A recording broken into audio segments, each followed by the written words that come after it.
Chapter 1. The moment I realized time wasn't mine, the clock hiccuped at 7:03 a.m. and smoothed its face. I saw that, I told it. Don't play dumb. The second hand clicked on, all innocence. I poured coffee. The stream paused mid-air, then finished. I remember this burn, I muttered, tasting the same sting. Same cup. Same mistake. My phone buzzed. "Morning, love," Lena texted.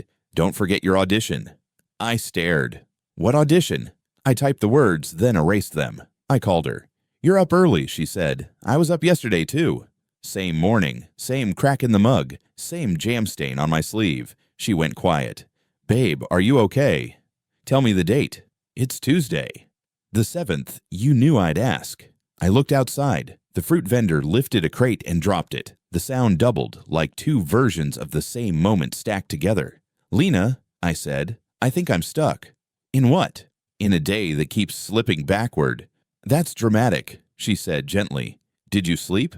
"I did. I dreamt your red scarf was on my chair. When I woke, it sat on yours. Then I blinked, and it was back on mine." She laughed too hard.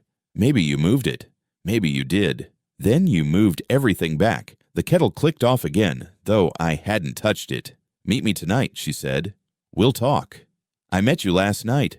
You wore a gray coat you hate. You said you couldn't stay." Then the wind shifted and reset. Morning again. "I don't own a gray coat," she said.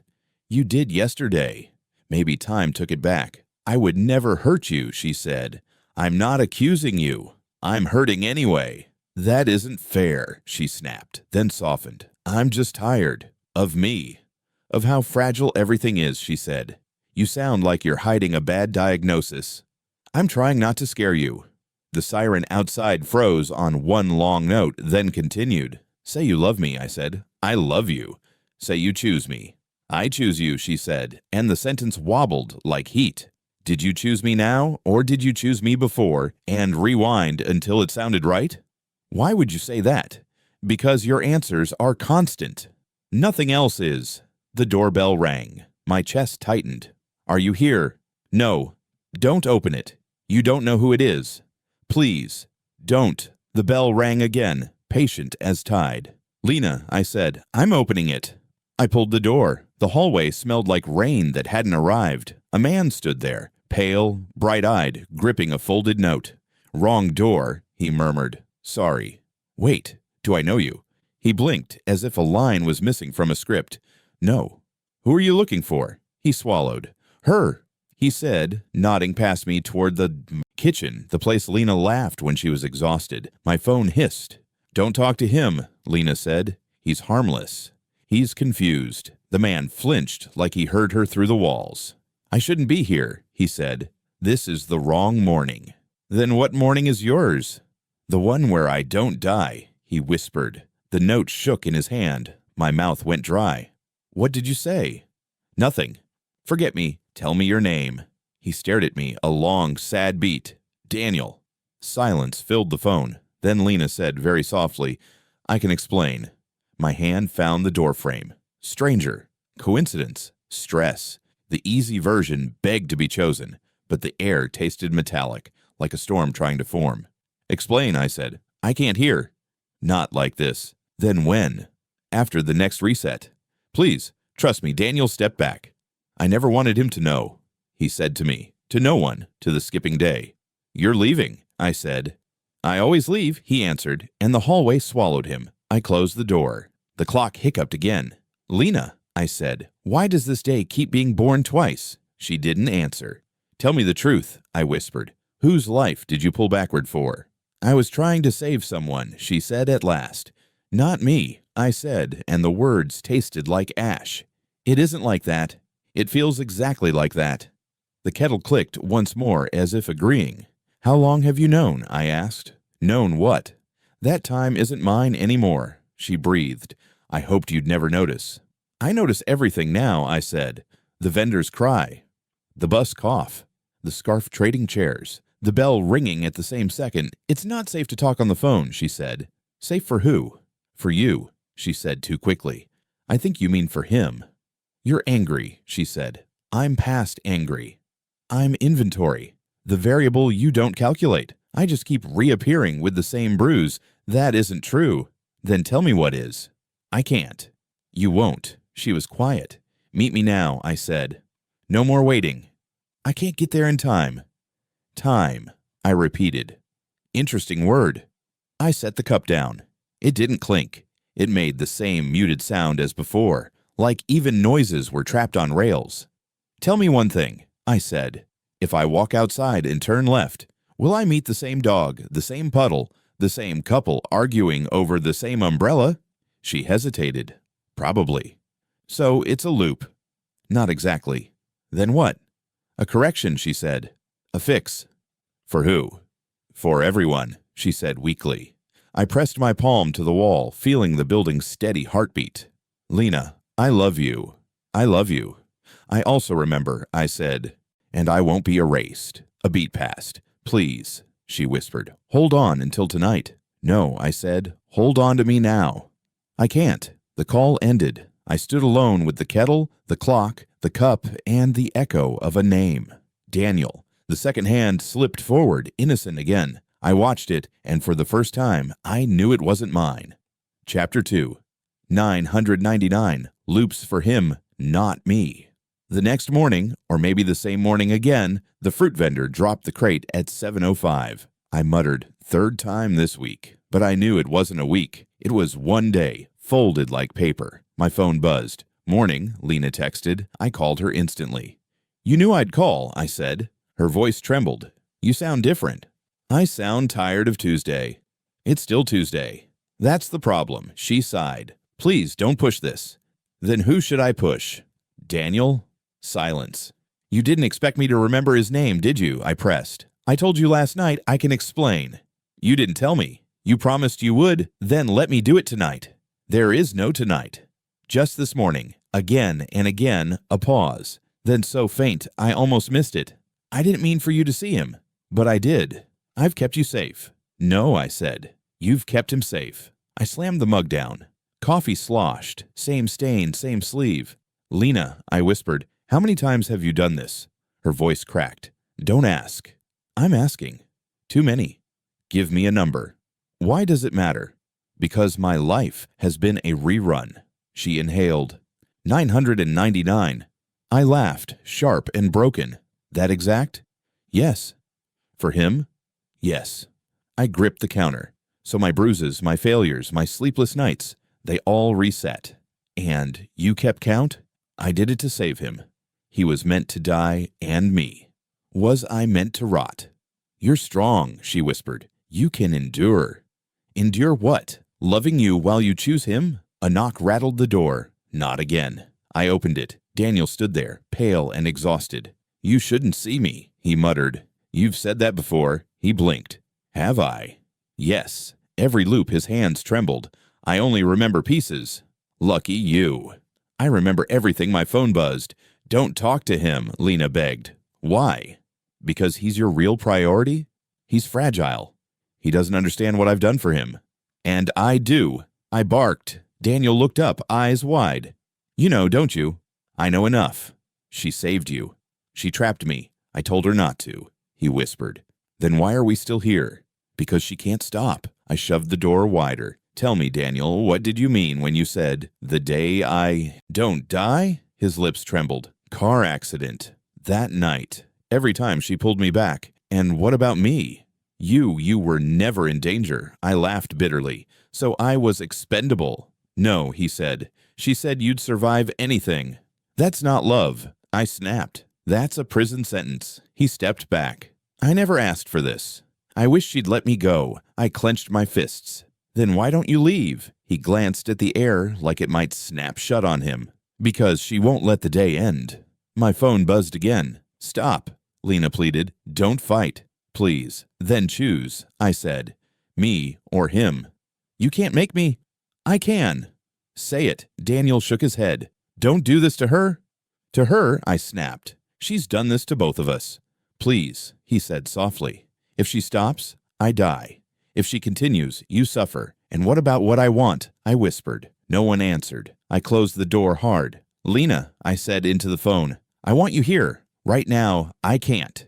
You mean you won't? I'm keeping you safe. No. You're keeping him safe. At my expense, she choked. I can't lose him. And me? Her silence was an answer. I paced the apartment. Do you know what 3 years feels like when you're trapped in one day? I hissed. I've given you more time, she said softly. No, you've stolen it. The kettle clicked again, same as yesterday, same as tomorrow. I stared at it, and my chest tightened. You love him, I said flatly. I don't know what I feel anymore. That's the only honest thing you've said, she sobbed. I thought I could balance it. Save him, keep you. You can't have both. Not after 999 times. I wanted one more chance. For what? To fix everything. No, I said. You wanted one more chance to keep him breathing. The line went quiet. Finally, she whispered, You were never supposed to find out. I wasn't supposed to wake up, I said. Daniel's voice echoed in my mind. This is the wrong morning. Maybe it was. Maybe every morning was wrong now. I sat on the floor, phone still in my hand. I'm done being your variable, I whispered. Please, Lena begged. Don't give up on me. Then prove I mattered. How? Choose me. Once. Just once her silence stretched. The clock ticked. The fruit crate fell. The loop tightened its grip. And I knew. She would never choose me. Not while Daniel still breathed. Chapter 3. My years in the cage of time. 3 years. Not 3 years of living. 3 years of repeating. The same Tuesday. The same fruit crate. The same coffee burn. At first, I counted days. Then months. Then I stopped. Eli was the only one who listened. He didn't remember the loops, but I made him. Every. Reset. I found him. I cornered him. Listen, I begged. This day already happened. He laughed the first dozen times. By the 100th, he frowned. By the 1000th, he pitied me. You're stuck in your head, he said once. No, I'm stuck in hers, Lena. She resets it. For Daniel, not me. Who's Daniel? That's the problem. No one else remembers him except me. Eli rubbed his face. And what do you want me to do? Believe me. I do. No, you don't. Then what? Kill her. Kill him. I just want my life back. I confronted Lena again and again. Tell me why I'm not enough. You are enough. Then why him? Because he dies without me. And I live without you? You're stronger. No, I'm just ignored. Sometimes she'd cry. Sometimes she'd scream. Sometimes she'd hang up. But every time the day reset, and she tried to smooth it over like pressing wrinkles from a sheet. The loneliness rotted me. I'd walk outside and greet strangers. They'd greet me back until the loop snapped, and they were strangers again. I kissed Lena once, desperate, hoping to anchor her. She let me. But when the reset came, her lips belonged to someone else again. Do you love me? I asked. I love both of you, she whispered. You can't. I already do. One night, when the rain refused to fall, I screamed at the sky. Take him. Take me. Take someone. Just stop the wheel. But the wheel turned merciless. Daniel appeared at my door again, weaker. You shouldn't know me, he muttered. I wish I didn't. She keeps me alive, he said. But I don't want this anymore. Then end it. I can't. She won't let go. And I'm just her collateral damage. I'm sorry. Don't be, I spat. Be angry. He looked at me with hollow eyes. I'm too tired. Eli cornered me at the cafe one loop. You look sick, he said. I've been living the same day for 3 years. That's impossible. Then how do I know your lines before you say them? He froze. Say one. You're about to tell me to drink water. He blinked. Drink. He stopped. I leaned forward. Now, do you believe me? He nodded slowly. Good. Because I need someone who remembers me when she erases me. Why me? Because you're stubborn. Or because I'm stupid. Both. I tried begging Lena differently. If you love me, let the day end. I can't. You mean you won't? Don't you see? If I let him die, his blood is on my hands. And what about mine? 3 years of me bleeding inside. Doesn't that count? Her voice broke. You'll live. No, I'm surviving. That's not the same Maya came into my life on loop number 672. A stranger at first. A bookstore clerk. Same day, huh? I muttered, buying the same paperback I'd bought 100 times. You look like you've read this already, she teased. Too many times. Then why buy it again? Because tomorrow it'll vanish. She frowned. That's depressing. Welcome to my life. I didn't mean to keep visiting her, but I did. Over and over until her smile felt like oxygen. She never remembered me past the loop, but in those moments, I remembered myself. Still, Lena haunted me. Please, I whispered one night into the phone, I can't keep doing this. Then don't. What do you mean? Stop fighting me. You'd like that, wouldn't you? I just want you safe. No, you want him safe. I'm just the bystander, she cried. I almost softened, almost. But the day reset again, and nothing changed. I learned something in the cage of time. Survival isn't about food or sleep. It's about memory. And I remembered everything. Every lie. Every silence. Every 999 reversals that weren't for me. And I swore the 1,000th would be mine. Chapter 4. The confrontation I never wanted. It happened during a loop number. I stopped counting. The fruit crate fell. The kettle clicked. The clock coughed. But this time, I was ready. I walked to Lena's apartment. She opened the door before I knocked. You shouldn't be here, she whispered. Funny, I've been here 100 times already. Her face paled. Then you know. I know you keep hitting rewind, and every time I stay trapped while you run to him. Don't say it like that, she begged. Say it how then? You rewound time 999 times, and not once was it for me. Her eyes filled. I thought I could protect both of you. You didn't protect me. You abandoned me. I stepped inside. Daniel sat on her couch, pale and sweating. His eyes darted at me. You again, he muttered. Yeah, me.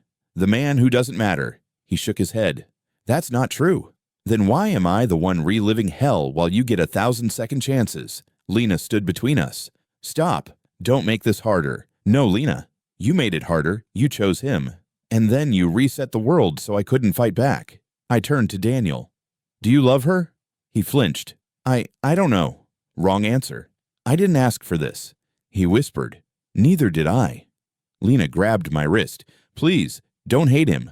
I don't hate him. I hate you. Her breath caught. You don't mean that. I do. Because every time I bled, you erased it. Every time I begged, you silenced it. And every time he slipped, you saved him. Daniel rose weakly. She thought I'd die without her. You probably would have, I said. He nodded. Then maybe I should have. Lena gasped. Don't say that. It's true, he whispered. I'm not worth this. You are worth everything. And me? I shouted. Am I worth anything? She turned, tears streaking her cheeks. You're strong enough to survive without me. I don't want to survive without you. I want to live with you. For a moment, the air shimmered, like time deciding whether to snap again. I stepped closer. Why him, Lena? Why not me? She trembled. Because you would endure. He wouldn't. You mean you loved him more? No.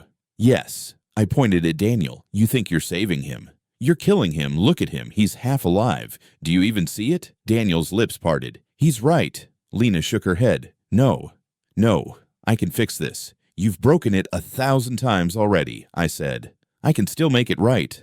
No, Lena. You can't, because the only way to fix it is to choose. And you won't. She collapsed onto the couch, shaking. Daniel whispered, Let me go. I can't, she sobbed. You must, he said. Her hands covered her ears. Stop, both of you. Please, I knelt in front of her. Look at me. Look at the man who's been trapped for 3 years. Tell me you love me, I love you. Tell me you choose me. She froze. You can't say it, can you? I whispered. Her silence was louder than any word. The clock on her wall hiccuped. 7:03 again. I slammed my fist against the table. Not again. Not another loop. Lena sobbed. I just need more time. You had 999 chances. One more. She begged. Please. Why? To save him.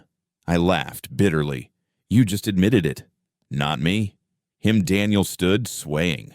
Stop this. If you love me, end it. If you love him, choose him. But don't keep us both caged. I can't lose either of you, she whispered. You already lost me, I said. The room went still. The clock ticked, stubborn and cruel. I stood, shaking. This is the confrontation I never wanted. But now I see it. You'll never let go of him. And I'll never escape you, unless I do it myself. Her eyes widened. What are you saying? I'm saying the next loop won't be yours. It'll be mine. She reached for me. Wait. But I stepped back, and for the first time in years, I didn't wait for the reset. I walked out before time could steal me again. Chapter 5. The choice that broke me. The loop reset again, cruel as always, 7:03. The fruit crate, the kettle, the clock. But something was different this time. Her. Lena called before I could dial. "Meet me," she whispered. "No more hiding." I went. Her apartment was darker, curtains drawn. Daniel wasn't there. She stood by the window, scarf twisted in her hands. "You said I had to choose," she began. "You do," I said. "It's him or me." Her eyes shone. "What if I choose neither?" "Then you've already chosen him 1,000 times." She shook her head. "I don't want either of you to die. News flash, I've been dying for 3 years. Don't say that. It's true." I stepped closer. "This ends now. You have one last chance. The 1,000th. Stop rewinding." She bit her lip. "If I stop, he dies. And if you don't stop, I do. You'll live."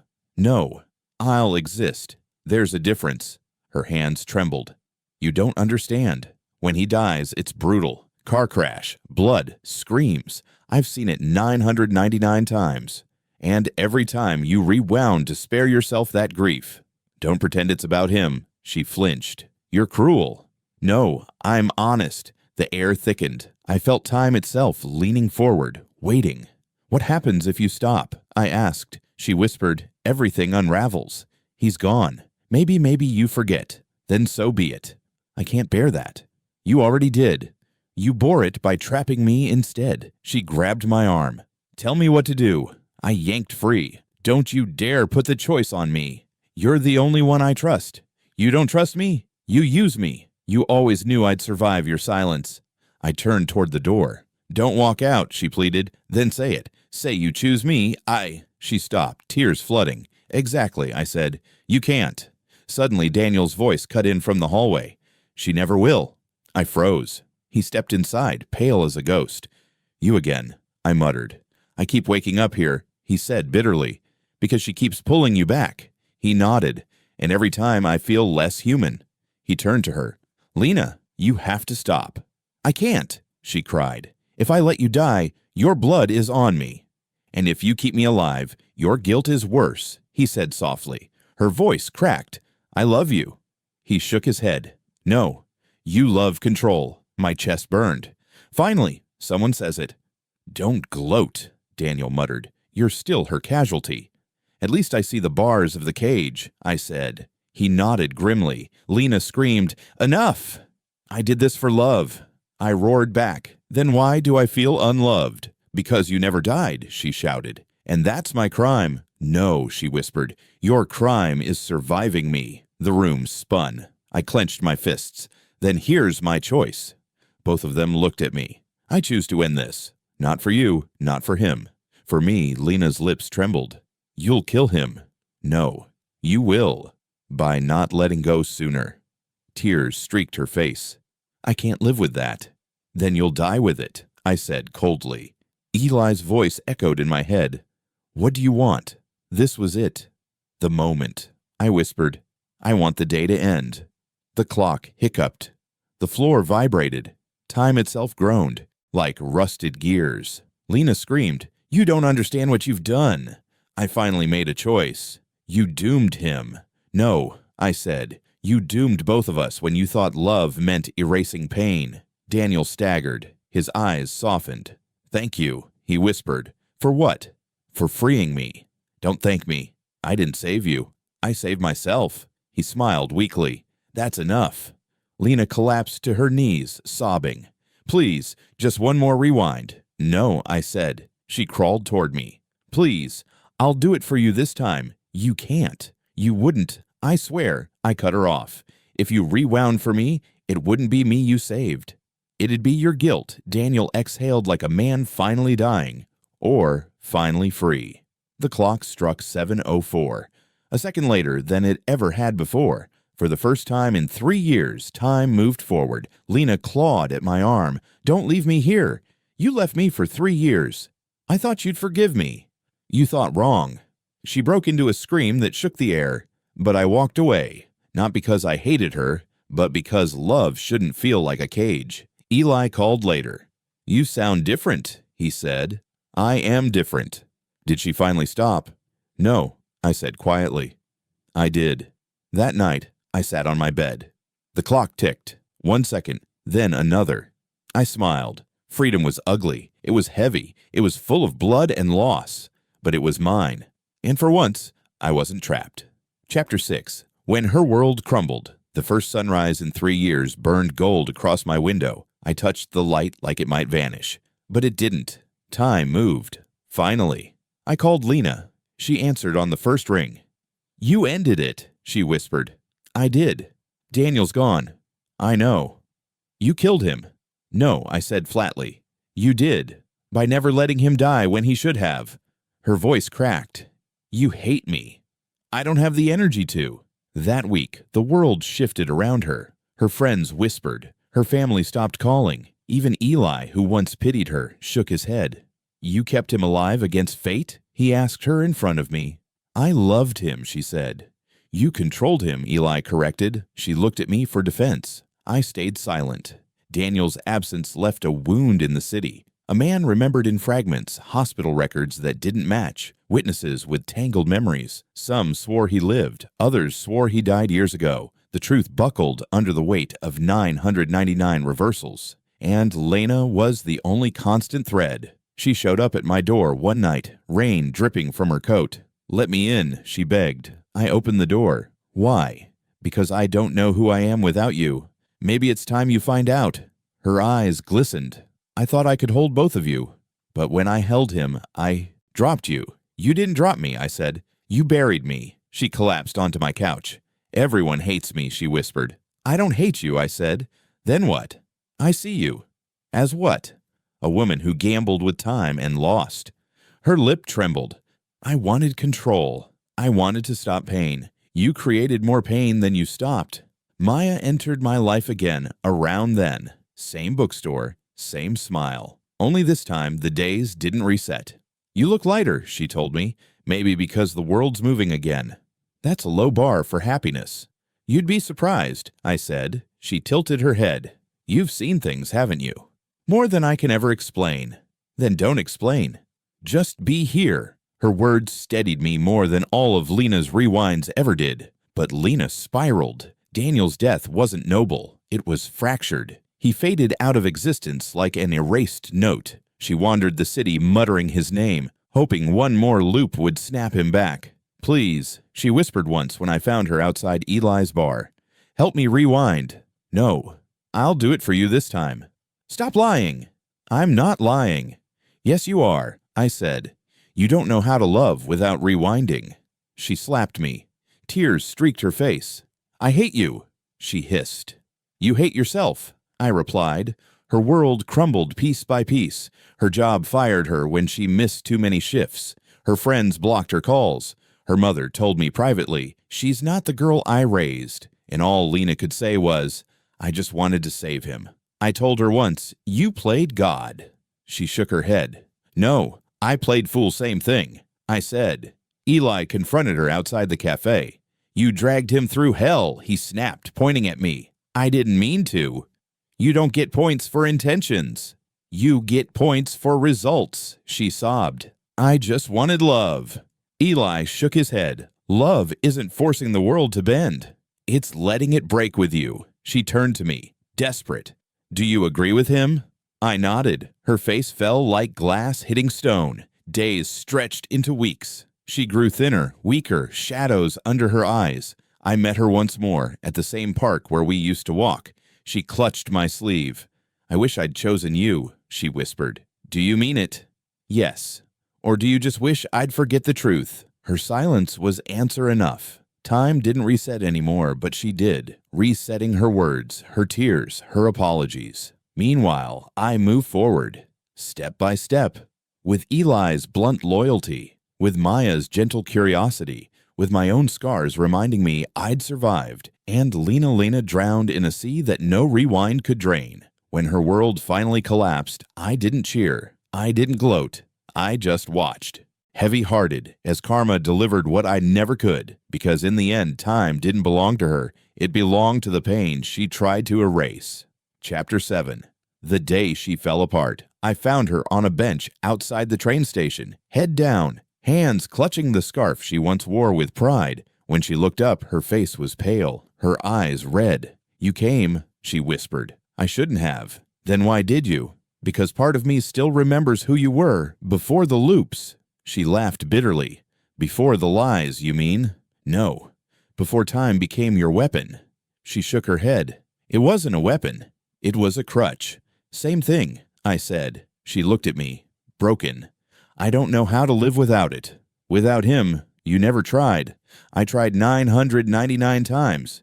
"You tried to save him," I corrected, "not to live with yourself." Her voice cracked. "Do you want to know the truth?" "Finally," I muttered. She gripped the scarf tighter. I was terrified of losing control. Every rewind was power. I thought if I kept him alive, I could prove I wasn't powerless.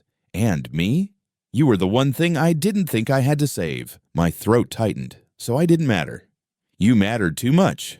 You terrified me," I scoffed. "That's a twisted excuse." "It's the truth." "No.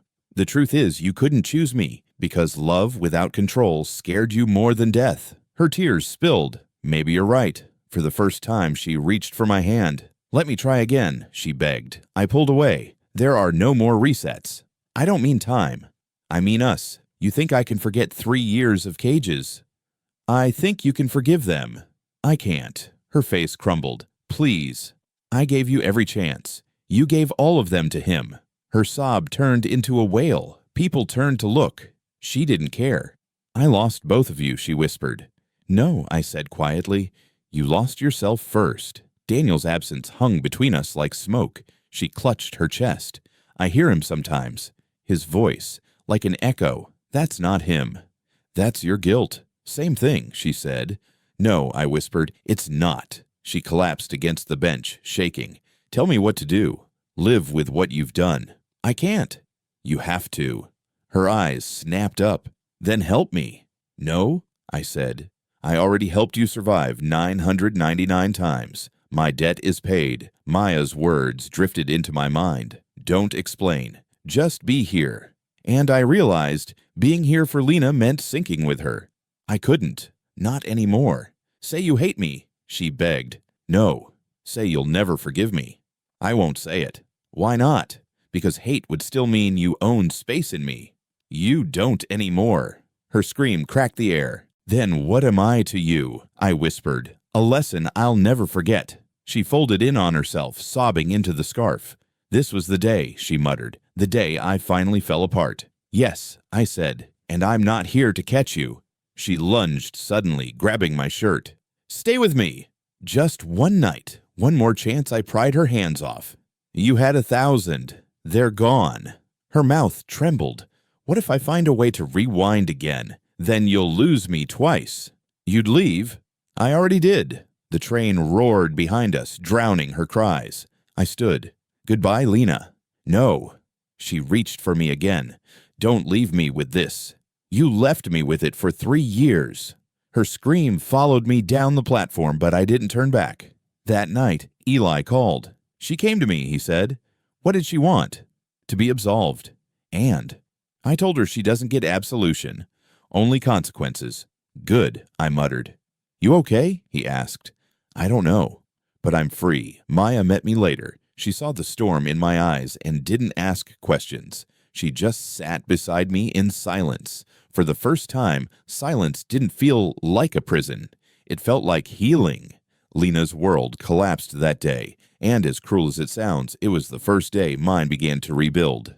Chapter 8. My revenge was silence. Lena came to my door again. She knocked until her knuckles bled. "Please, open up!" she cried. I sat inside, staring at the handle. I didn't move. She pounded harder. "I'll die without you," I whispered to the empty room. "Then die." Eli visited later. "She looks wrecked," he said. "She should." "You're really not going to talk to her?" "No." "You think silence hurts more than words?" "Yes." He studied me. "You're cruel." "No." "I'm finished." The next day, I saw her outside the cafe. She ran to me, eyes wild. "Talk to me." I sipped my coffee and looked past her. "Please," she begged. Say anything. I set the cup down, stood, and walked away. Her sobs chased me, but I didn't turn. Maya noticed. She follows you, she said softly. She won't stop until I break. Will you? No. Why? Because she never listened to my words. Maybe she'll hear my silence one night. She cornered me near the bookstore. You're killing me, she whispered. I stared at her, unblinking. You want me to beg? She asked. Still, I said nothing. She screamed. I loved you. I walked past her like she was a ghost. Daniel's name hung heavy in the air between us, though neither of us spoke it. She carried him like a phantom. I carried myself like a survivor. Eli shook his head when I told him. She'll break completely, he warned. She already has. And you? I'm learning to live. The hardest. Silence came at the park. She sat beside me on the bench. I'm not asking for forgiveness anymore, she said. I looked ahead, not at her. I just want you to hate me out loud. Yell at me. Call me a monster. Anything. I breathe slowly. She grabbed my arm. Please. I stood and walked away without a word. Her scream echoed in the trees. Maya met me afterward. You're punishing her with absence, she said. Yes. And punishing yourself? No. This is peace. She studied me. You're colder than I thought. No. I'm warmer than I've been in 3 years. Lena's spiral deepened. People whispered when she passed. She talks to herself, they said. She lost someone, others answered. No one really knew what she'd lost, but I did. She came one last time, late at night. She stood outside my building, shouting up to my window. Say my name, she begged. Just once more. I watched from the shadows. I didn't answer. Finally, she dropped to her knees and whispered, Please, just remember me. I closed the curtain. That was my revenge. Not shouting, not rage, just silence, because silence was louder than any love she had left. Chapter 9. The 1,000th reversal that never came. Lena always believed she had one more chance, one more rewind, one more miracle, but the 1,000th reversal never came. I saw her again at the station weeks later. Her scarf hung loose, eyes hollow. You're still here, I said quietly. She flinched. Where else would I go? Anywhere forward. I don't know how. She looked at me, desperate. Do you feel it? The pause in the air? Like time's waiting for me to call it back? I shook my head. No. Time's moving. You're the only one still frozen. She reached for me. If I could, I'd fix it. I'd rewind for you. I pulled back. It wouldn't be me you saved. It'd be your guilt. Her lip trembled. Then what's left of me? A memory, I said. Am I that shallow to you? No. You're deep enough to drown in. That's why I won't step back in. Daniel's ghost still haunted her. She whispered his name like a prayer. But prayers need gods, and time no longer listened. Eli asked me one night, Do you ever wonder what would have happened if she hit reset one more time? No, I said. Why not? Because I lived what happened when she hit it 999 times. That was enough. He nodded. Fair. Maya saw me staring at the clock in the bookstore. Still counting? She teased. Not anymore. Good. Because you're here now. With me. Her hand brushed mine. And for the first time, I didn't pull away. Lena called one last time. Her voice was ragged. Please, she begged. Don't let me vanish. You already did, I said. Then hate me. No. Love me. No. Then what am I to you? I closed my eyes. The proof that even time can't fix a broken choice. She sobbed. I thought if I controlled the clock, I'd control love. You learned too late, I whispered. Teach me. It's not my job anymore. Her silence stretched long. Finally, she said, I was wrong. I almost smiled. And that's the truest thing you've ever said. The days rolled forward after that. I worked. I read. I laughed with Eli. I walked with Maya. The scars of 3 years stayed carved into me, but they were mine, not rewound, not erased. Sometimes I'd hear the kettle click, and my chest would seize. Sometimes the fruit crate would drop, and I'd flinch. But then the clock would strike 7:04, and I'd breathe again. One night, I dreamed of her. She stood on a beach, screaming at the waves to go backward. They didn't. They crashed and rolled forward, uncaring. She fell to her knees, begging the tide. But the tide only knew one direction, When I woke, I realized the dream wasn't about her. It was about me. Eli asked me over drinks. "So what's next?" "Life," I said. He grinned. "Big word." "Bigger than time," I replied. Maya smiled at me one evening. "You look lighter again." I let go of something heavy. Her? No, myself. Trapped with her, Lena faded into the background of the city. Some said she left. Some said she broke. I never knew for sure, and I didn't chase the answer, because for me, the story was already over. The 1000th reversal never came, and in that absence, I finally lived.